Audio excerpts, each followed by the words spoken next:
सोलापूर झोपडपट्टी भागातील मोलमजुरी करून उदरनिर्वाह करणाऱ्या लोकांवर उपासमारीची वेळ येऊ नये म्हणून त्यांना जीवनावश्यक वस्तूंचं वितरण तातडीने करावं या मागणीचं निवेदन सीएम ग्रुपच्या वतीने जिल्हाधिकाऱ्यांना देण्यात आलं।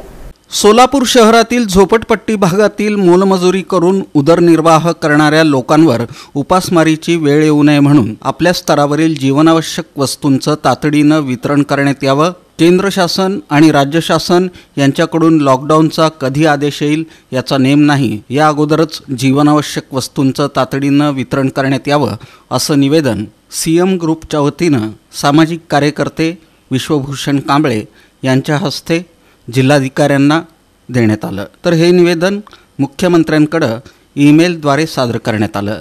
यावेळी सीएम ग्रुपचे संस्थापक मनोज चलवादी, रमाकांत बाळशीकर, दादासाहेब सरवदे, सचिन चलवादी, आदर्श जाधव, अभिषेक चलवादी, विश्वरत्न कांबळे, राहुल बाळशंकर, बुद्धभूषण कांबळे, तुकाराम जाईजागडे, रविकांत भालशंकर, तौसिफ शेख, अजय सिंग, सत्यपाल भांगे, सूरज गायकवाड, राजाभाऊ साबळे आदी उपस्थित होते।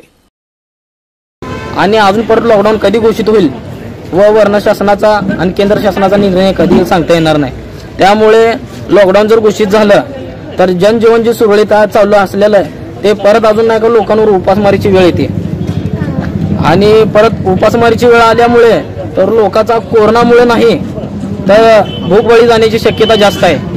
त्यामुळे आम्ही आत्ताच जिल्हाधिकारी साहेबांना निवेदन दिलेलं आहे की या गरीब लोकांना जे मोलमजूर करून खाणाऱ्या लोकांना जीवनावश्यक वस्तूचा वितरण झाले पाहिजे।